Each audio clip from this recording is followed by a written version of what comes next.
मित्रों, 29 मार्च को सूर्य ग्रहण पड़ने के बाद कौन सी सावधानियां आपको अपनानी चाहिए, यह जान लेना आपके लिए बेहद आवश्यक है। 29 मार्च को जो सूर्य ग्रहण पड़ा है, उसके कारण इन राशियों को बहुत ज्यादा सतर्क रहने की आवश्यकता है। वह राशियां मित्रों, यह है नंबर 1 पर है, मेष राशि नंबर 2 पर है, कर्क नंबर 3 पर है। धनु मित्रों, 29 मार्च सूर्य ग्रहण के बाद शनि की 7.5 चल चुकी है। इन राशियों को सतर्क होने की बहुत ही अधिक आवश्यकता है। वह कौन से ऐसे उपाय हैं जो इन्हें करने चाहिए? मित्रों, एक एक करके इन सभी को जानते हैं।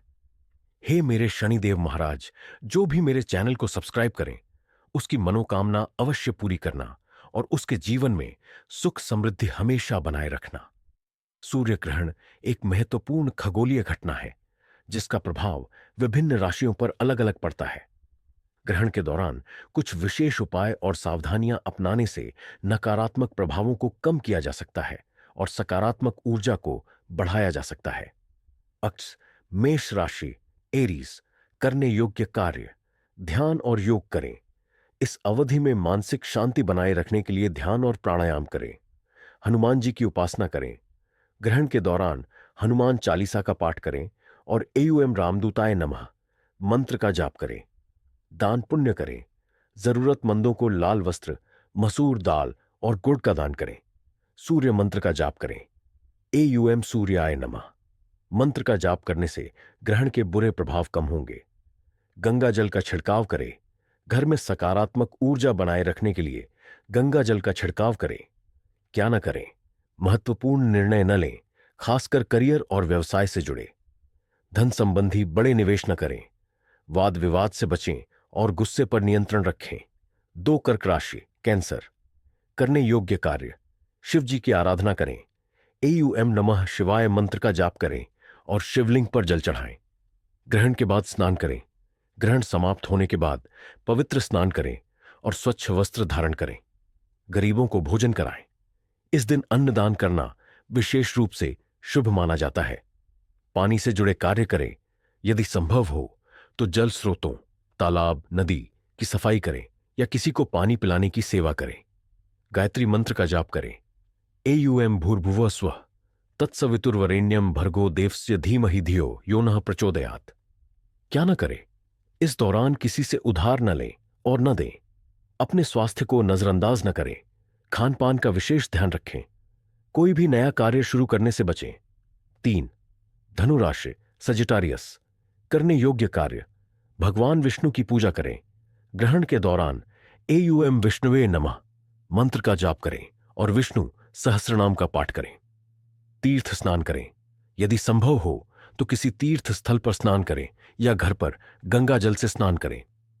गुरु से आशीर्वाद लें। गुरुजनों, माता पिता और बुजुर्गों का आशीर्वाद लें। पक्षियों को दाना डालें। ग्रहण के प्रभाव को कम करने के लिए पक्षियों को चावल और बाजरा खिलाएं। ब्रह्मचर्य का पालन करें। इस दिन मानसिक और शारीरिक शुद्धता बनाए रखें। क्या न करें? अनैतिक कार्यों में शामिल न हों। यात्रा करने से बचें, विशेषकर लंबी दूरी की। अपने विचारों और शब्दों पर नियंत्रण रखें। बेवजह किसी से बहस न करें। सामान्य उपाय सभी राशियों के लिए: ग्रहण के समय भोजन, जल और कोई भी नया कार्य करने से बचें। तुलसी के पत्ते को ग्रहण के पहले भोजन में डालकर रखें। इससे नकारात्मक प्रभाव नहीं पड़ता। ग्रहण के बाद घर की साफ सफाई करें और स्नान करके पूजा पाठ करें। दान पुण्य करें। विशेष रूप से गरीबों और जरूरतमंदों की मदद करें। इन उपायों को अपना गंगा किनारे बसे छोटे से गांव सनगढ़ में एक प्राचीन परंपरा थी कि सूर्य ग्रहण के दिन सभी लोग मिलकर विशेष अनुष्ठान और दान पुण्य करते थे। यह परंपरा सदियों से चली आ रही थी और गांव के बुजुर्ग इसे अगली पीढ़ी को सिखाने में कोई कसर नहीं छोड़ते थे। पंडित राम प्रसाद, जो गांव के सबसे ज्ञानी व्यक्ति माने जाते थे, ने एक दिन अपने पोते अंशुमान को पास बुलाया। बेटा, कल सूर्य ग्रहण है, जानते हो इस दिन हमें क्या करना चाहिए? उन्होंने मुस्कुराते हुए पूछा। अंशुमान ने सिर हिलाते हुए कहा, हां दादाजी, मां कहती हैं कि हमें इस दिन दान पुण्य करना चाहिए, मंत्रों का जाप करना चाहिए और ग्रहण के दौरान भोजन नहीं करना चाहिए। लेकिन ऐसा क्यों? पंडित रामप्रसाद ने गहरी सांस ली और बोले, बहुत अच्छा प्रश्न किया तुमने। चलो, मैं तुम्हें इस बारे में विस्तार से बताता हूं। ग्रहण के समय करने योग्य कार्य। सूर्य ग्रहण के समय वातावरण में विशेष ऊर्जा उत्पन्न होती है। यह ऊर्जा नकारात्मक प्रभाव भी ला सकती है, इसलिए हमें कुछ विशेष कार्य करने चाहिए। 1. स्नान और शुद्धि। ग्रहण से पहले और बाद में स्नान करना जरूरी होता है। यह शरीर और मन की शुद्धि के लिए आवश्यक है। 2. मंत्र जाप और ध्यान। इस समय किया गया मंत्र जाप और ध्यान कई गुना अधिक फलदायी होता है, इसलिए हम इस दौरान एयूएम नमः शिवाय और एओएम सूर्याय नमः मंत्र का जाप करते हैं। 3. दान पुण्य। सूर्य ग्रहण के समय अन्न, वस्त्र और धन का दान करने से अक्षय पुण्य की प्राप्ति होती है। यह परंपरा हमें दूसरों की मदद करने की सीख देती है। 4. खान पान में सावधानी। ग्रहण के दौरान भोजन नहीं करना चाहिए, क्योंकि इस समय नकारात्मक ऊर्जा का प्रभाव भोजन पर पड़ता है। पुराने समय में यह वैज्ञानिक कारणों से भी बताया जाता था कि ग्रहण के समय की किरणें खाने को दूषित कर सकती हैं। 5. गंगा जल का प्रयोग।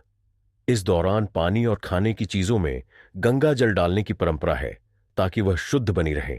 6. ग्रहण समाप्ति के बाद सफाई। ग्रहण खत्म होने के बाद घर की सफाई और पवित्र जल से छिड़काव करना शुभ माना जाता है। अगले दिन पूरा गांव सूर्य ग्रहण की तैयारी में लग गया। मंदिर में भजन कीर्तन हो रहे थे, लोग दान पुण्य कर रहे थे और महिलाएं गंगा जल से घरों को पवित्र कर रही थीं। अंशुमान भी दादाजी के साथ मंत्र जाप में बैठा था। ग्रहण समाप्त होने के बाद सभी ने स्नान किया, प्रसाद बांटा और अपने अपने घरों की सफाई की। यह देखकर अंशुमान को समझ आया कि परंपराएं सिर्फ मान्यताओं पर आधारित नहीं होती, बल्कि उनके पीछे गहरा वैज्ञानिक और आध्यात्मिक ज्ञान भी छिपा होता है। उस दिन से अंशुमान ने ठान लिया कि वह भी इन परंपराओं को आने वाली पीढ़ियों तक पहुंचाएगा।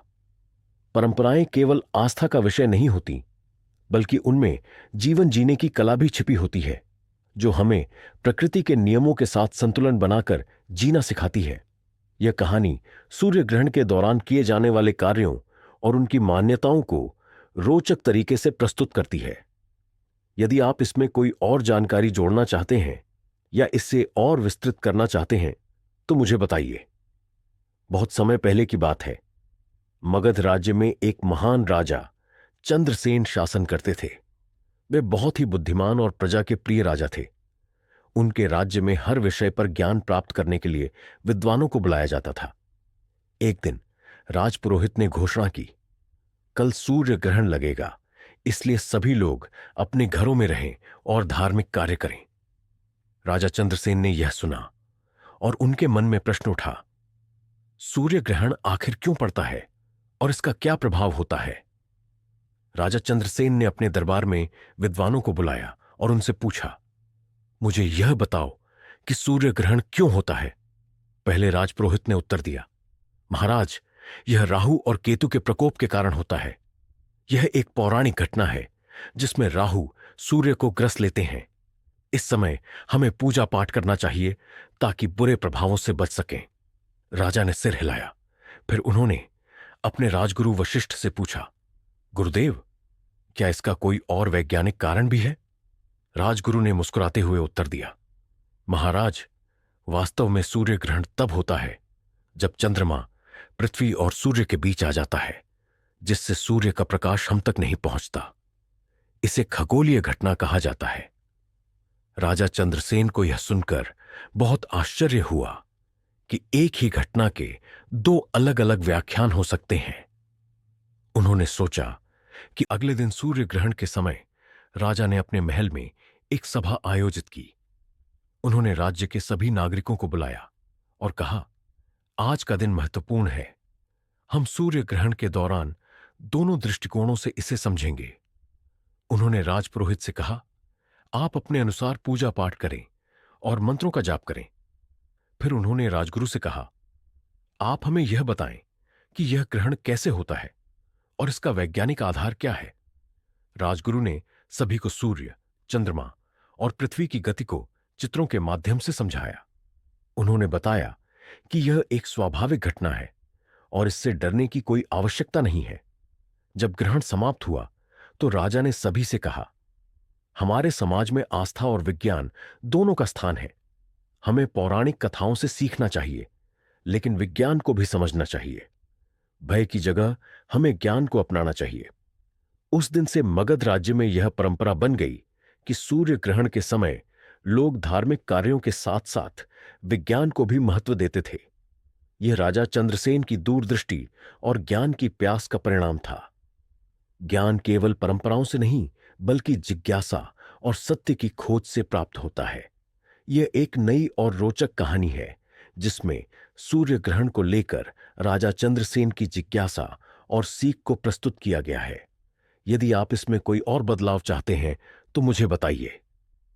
मित्रों, और ऐसे ही अच्छे वीडियो देखने के लिए और अपना राशिफल जानने के लिए मेरे चैनल को सब्सक्राइब करें। धन्यवाद मित्रों। जय शनिदेव।